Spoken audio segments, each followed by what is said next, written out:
합병은 두 회사가 합쳐져서 하나의 회사가 되는 건데요. 이렇게 두 회사가 합쳐질 경우에 살아남는 회사를 존속회사, 없어지는 회사를 소멸회사라고 하고요. 결과적으로 남는 회사를 합병회사라고 합니다. 이번 그 제일모직과 삼성물산 합병건에 관련돼서는 제일모직이 존속회사였고요. 삼성물산이 소멸회사였습니다. 그래서 결과적으로 남은 회사는 제일모직이었는데요.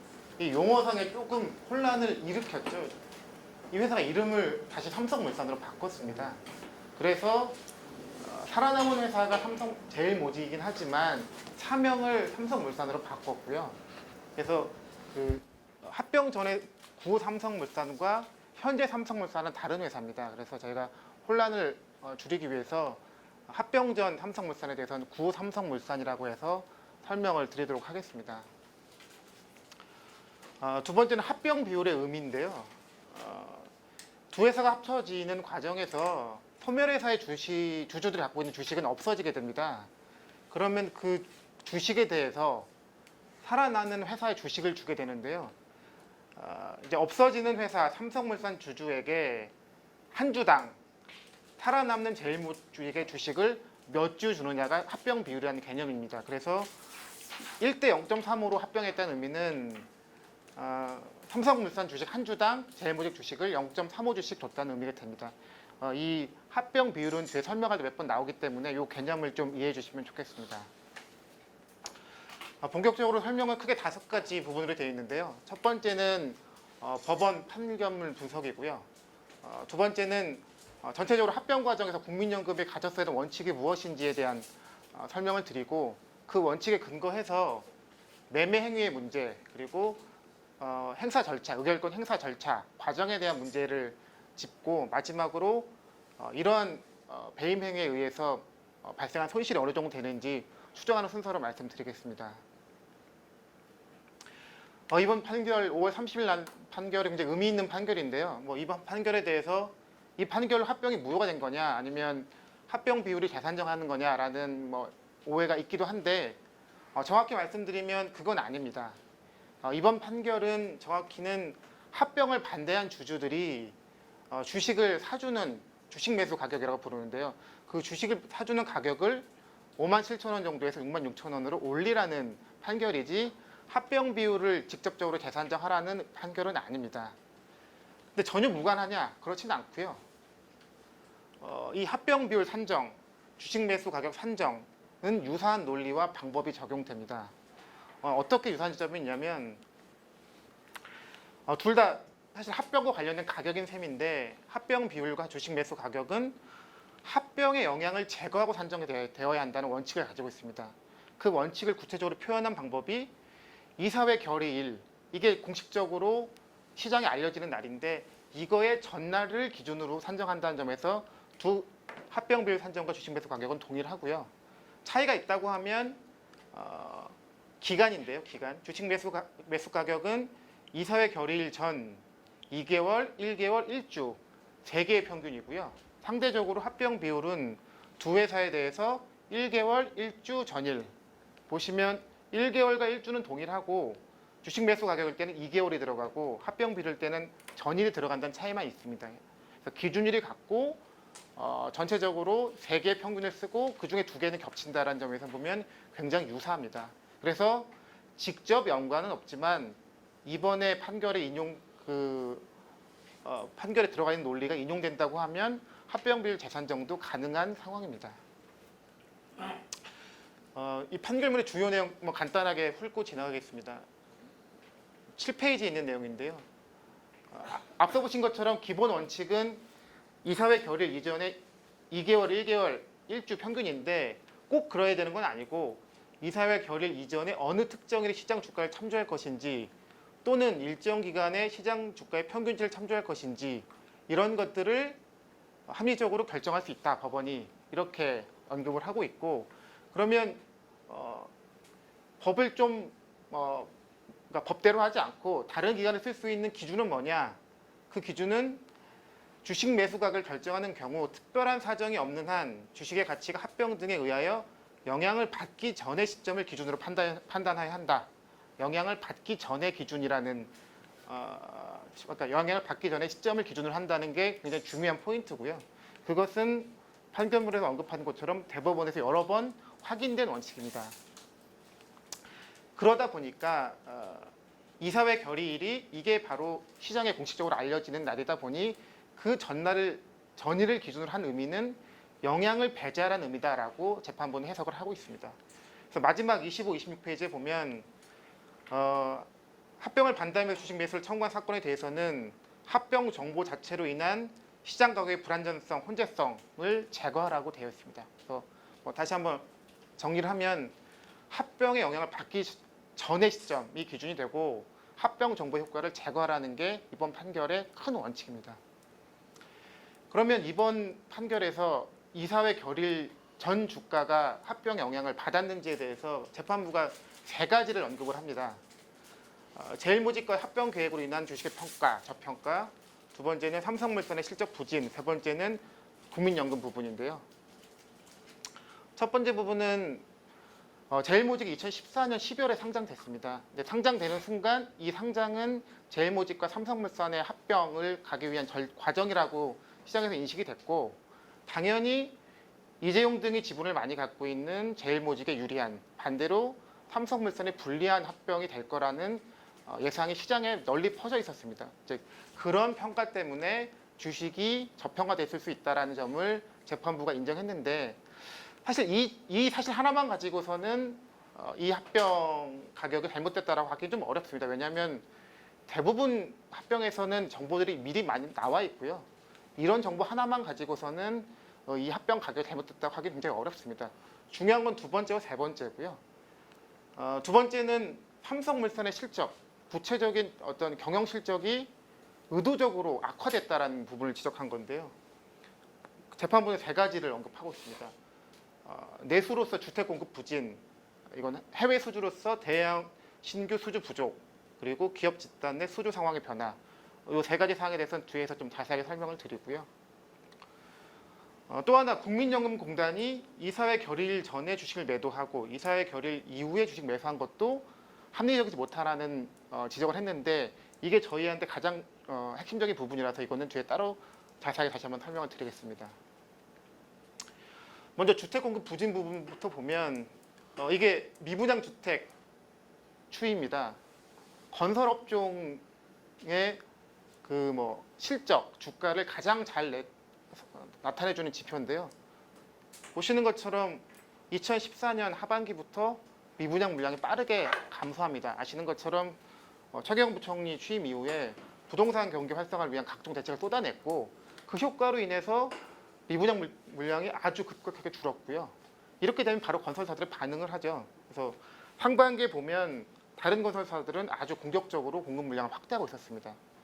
그런데 삼성물산은 300가구만 공급을 했고요. 이거에 대해서 재판부가 인용한 신문 기사 보도입니다. 5월 18일자 조선비제 보도인데, 올해 주택 분양 시장은 40만 가구 넘게 호황으로 보이는데 레미안을 공급하는 삼성물산은 거꾸로 가고 있다. 이와 관련해서 삼성물산의 해명은 자기들은 국내 주택을 소극적으로 하려고 전략을 바꿨다라고 답을 했는데, 재판부가 또 꼼꼼하게 지적을 한 게 2015년 7월 17일, 이게 주주총회 결의일 날이거든요. 이날 서울에서 10,000 가구를 다시 공급하겠다고 발표를 했습니다. 그러니까 상반기에 소극적으로 하겠다는 게 사실이 아니었다는 거죠. 그것까지 재판부가 지적을 하면서 상반기 국내에서 아파트 수주를 의도적으로 안 한 거 아니냐라는 의심을 강하게 품습니다. 두 번째는 대형 신규 수주 부족인데요.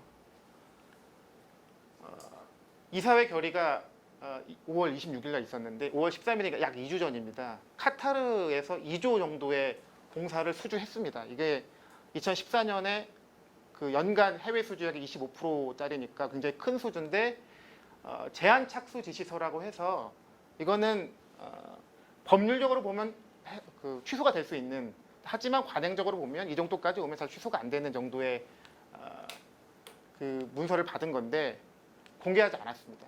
언제 공개했냐면 7월 28일 날 공개했습니다. 합병 끝나고 나서 공개한 거죠.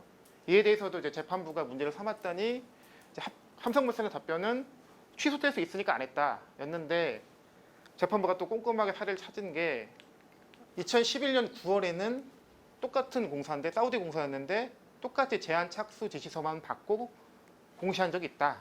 그러니까 관행적으로 이거는 2단계까지 오면 그 취소가 안 되기 때문에 항상 공시를 해오다가 딱 2015년 상반기만 공시를 안 한 거죠. 그래서 이 부분을 지적을 했고요.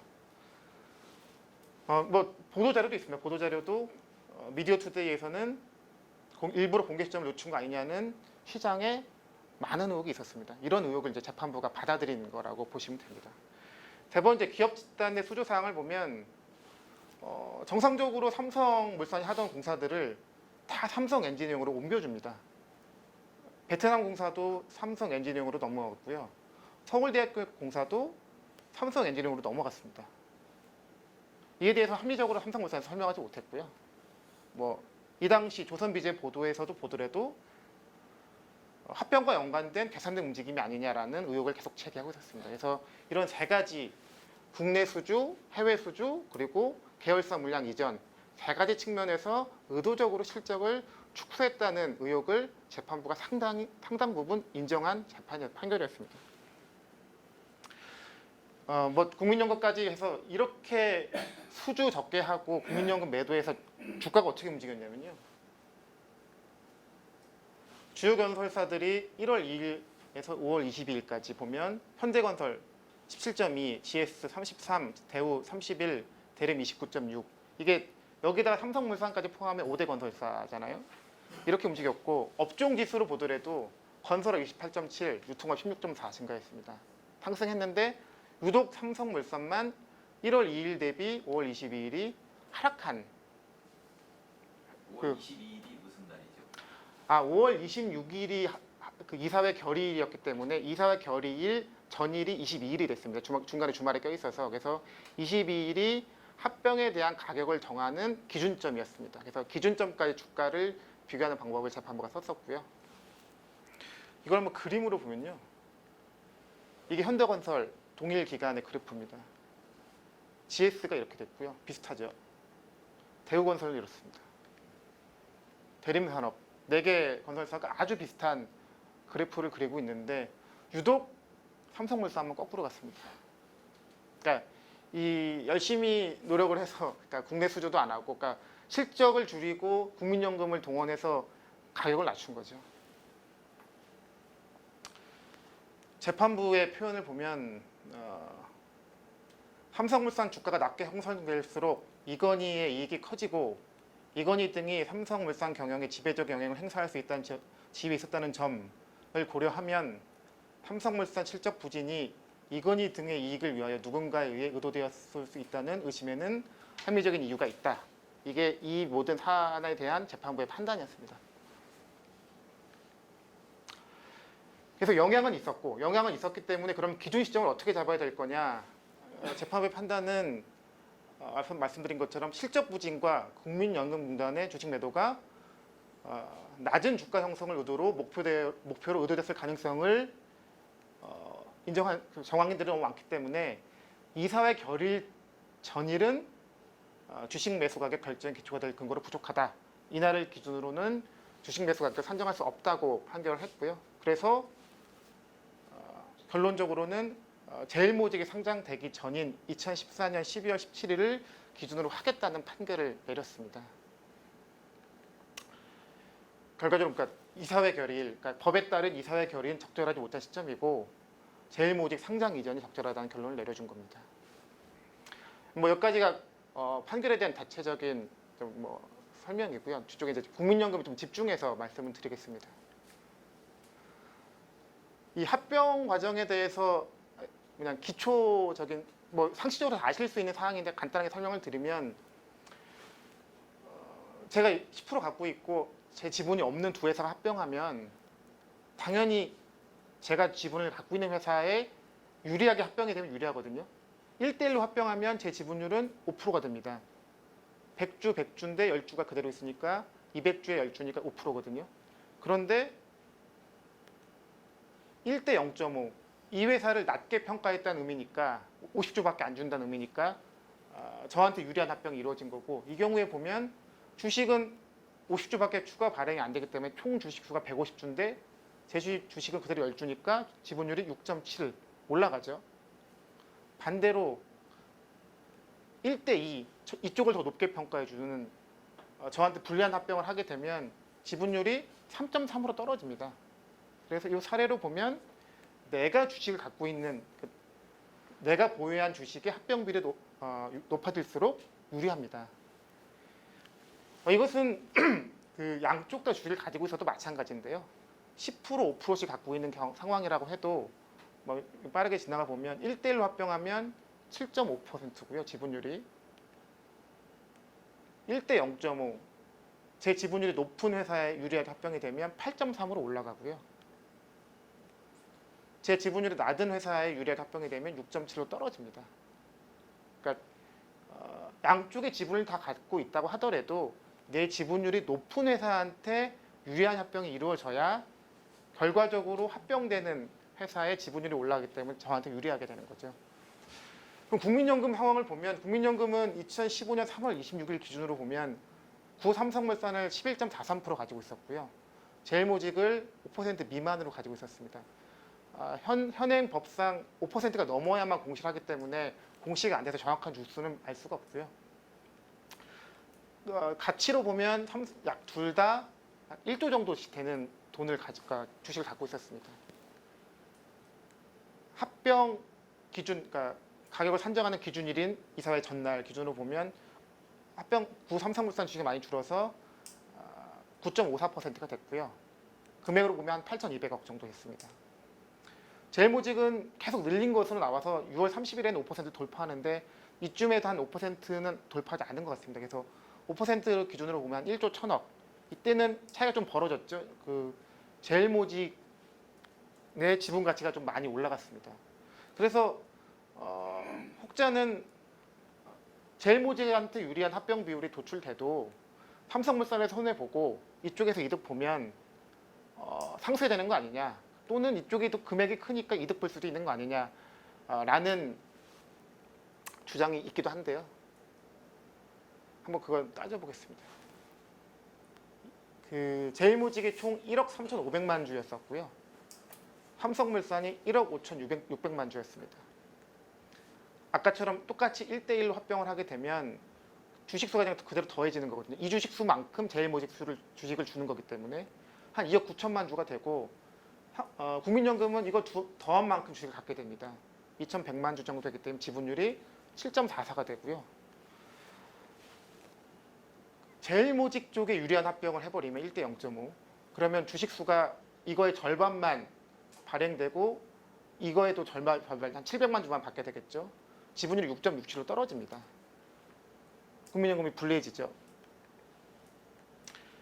삼성물산에 유리하게 1대2로 합병을 해버리면 이 지분율이 8.17로 올라갑니다. 아까처럼 그 제일모직의 주식 지분 가치가 더 크다고 하더라도 그건 중요하지 않고요. 중요한 건 딱 하나입니다. 지분율. 주식수도 중요하지 않고 지분 가치도 중요하지 않고요. 지분율이 높은 삼성물산의 유리한 합병 비율이 나와야만 국민연금은 결과적으로 만들어지는 회사, 지금 새로운 삼성물산이죠. 그 지분율이 올라가고 그래야 결국 지분 가치가 올라가죠. 그래야 저희가 낸 연금의 가치도 자산도 늘어나는 거예요. 됩니다. 이게 기본적인 원리고요. 뭐 수학적으로도 검증이 가능한 이 부분 넘어가겠습니다. 그래서 이 시점을 보면 국민연금과 이재용 일가가 정확히 대칭적으로 지분을 가지고 있었습니다. 국민연금은 제일모직은 적게 가지고 있었고요. 삼성물산은 11.43. 그러니까 삼성물산의 유리한 합병 비율이 국민연금한테 유리하고요. 다시 말하면 삼성물산 주가가 상승해야 유리합니다. 하지만 이재용 일가는 제일모직을 42%, 삼성물산은 거의 안 가지고 있었습니다. 제일모직의 유리한 합병 비율이 유리하고요. 즉 제일모직 주가가 상승할수록 유리합니다. 완전히 대칭되는 국민연금과 이재용 일가는 이해관계가 정확히 정반대 이해관계를 가지고 있었습니다.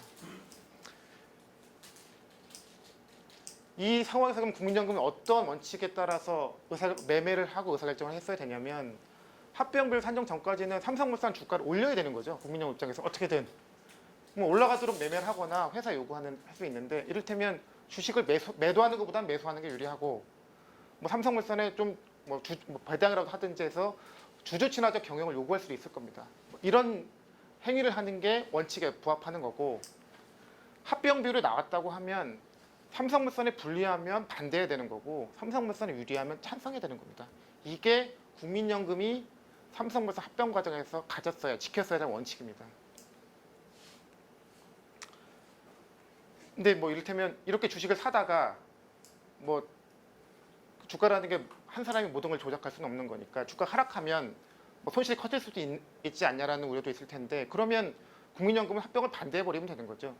최대 주주였기 때문에, 국민연금은 삼성물산의 최대 주주였기 때문에 사실상 비토권을 가지고 있었고요. 비토권을 가지고 있었기 때문에 삼성물산 주식을 매수해 가면서 자신의 가치를 높이는 게 가장 합리적이고 최선의 선택이었습니다.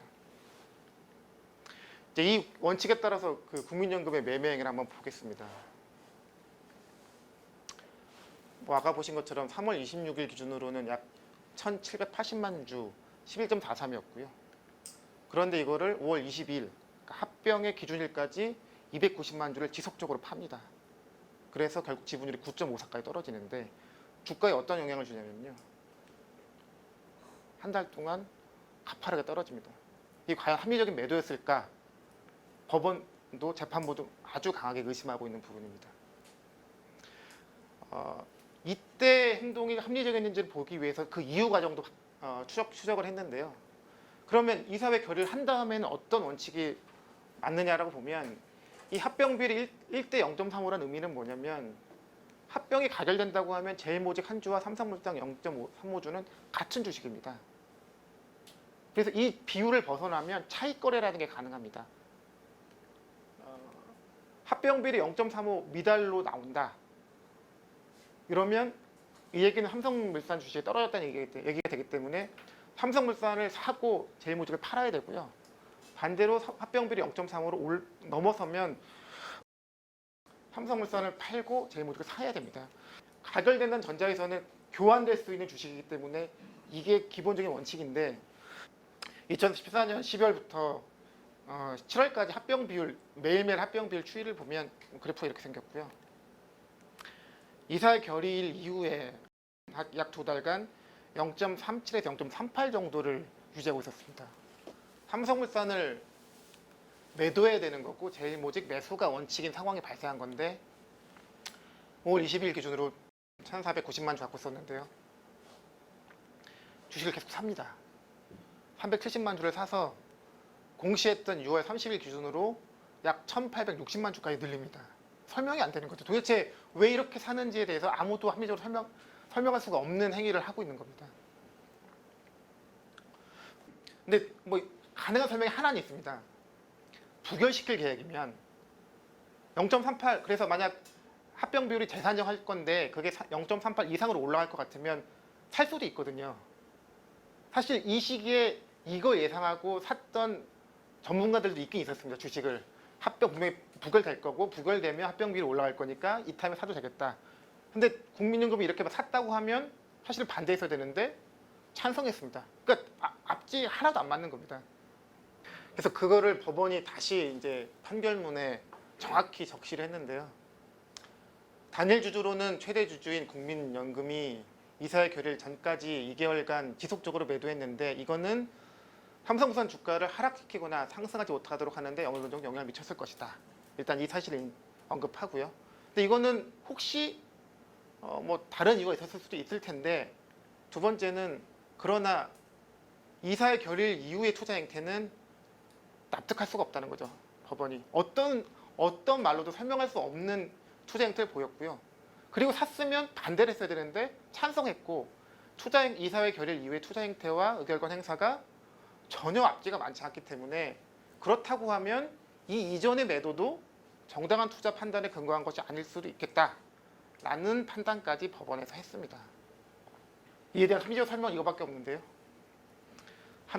합병에 대한 이사회 결의일까지는 삼성물산 주가를 낮추기 위해서 지속적으로 팔았고요.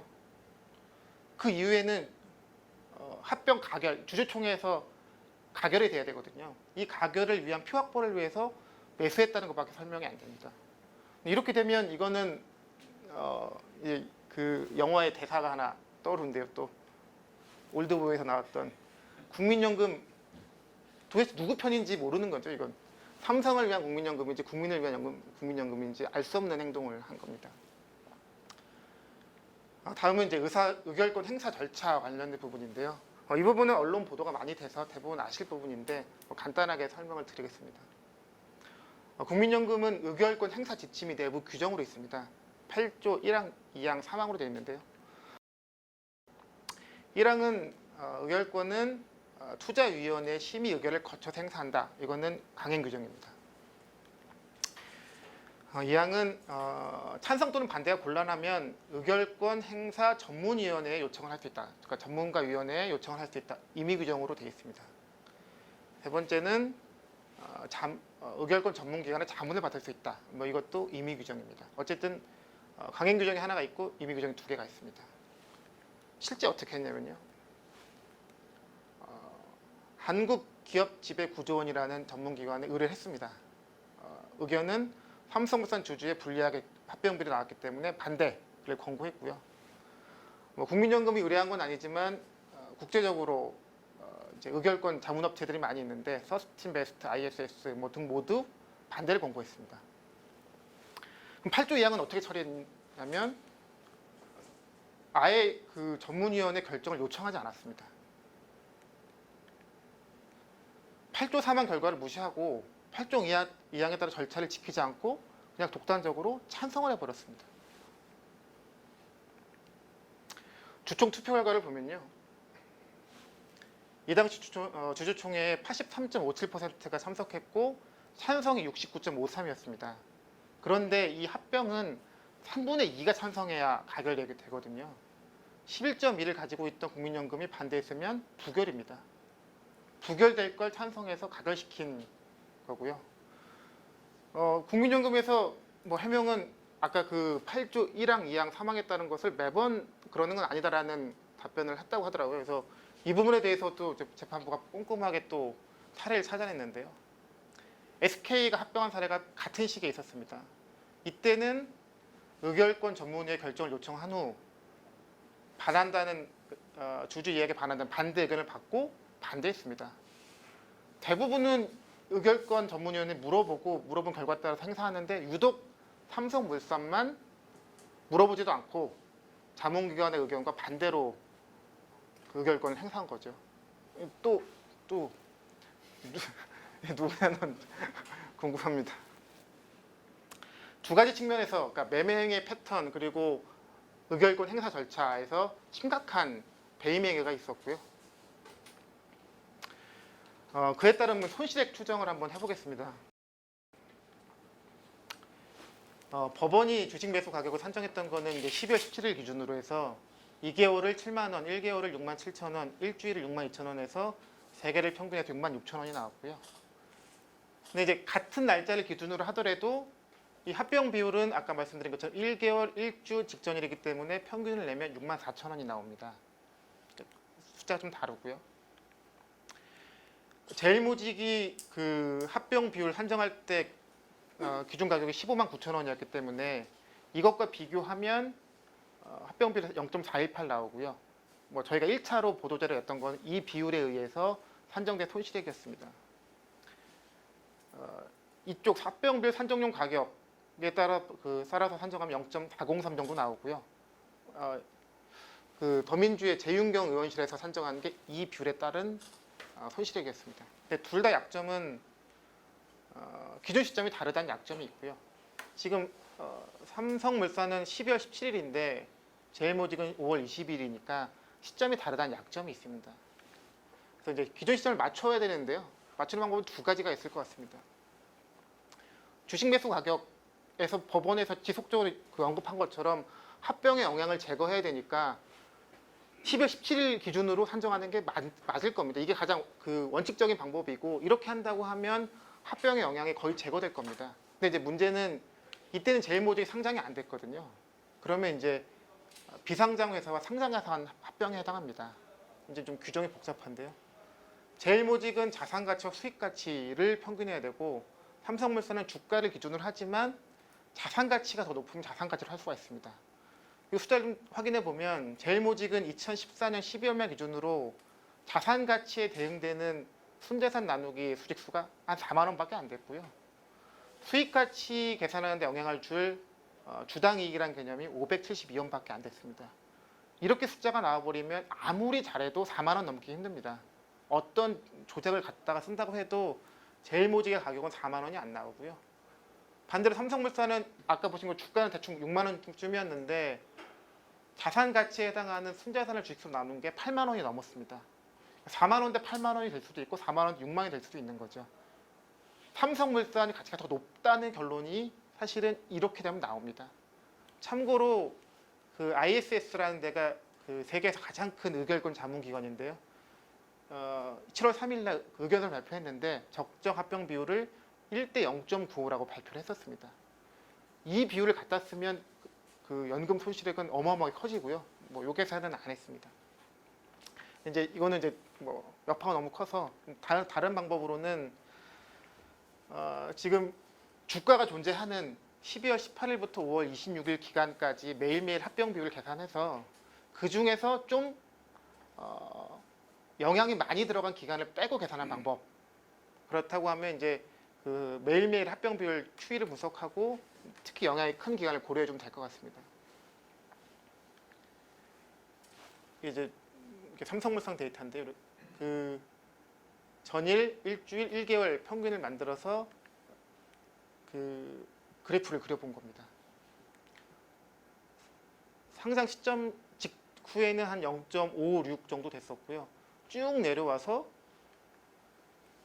정확하게 합병 결의가 된 시점에만 0.35에 도달했고 나머지 기간에는 그 이항을 넘고 있었습니다.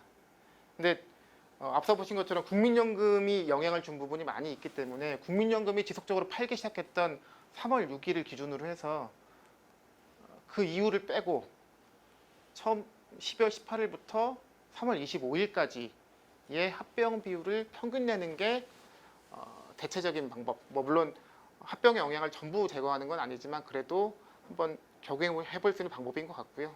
그렇게 해볼 경우에는 63거래일의 평균이 되는데 0.414가 나옵니다.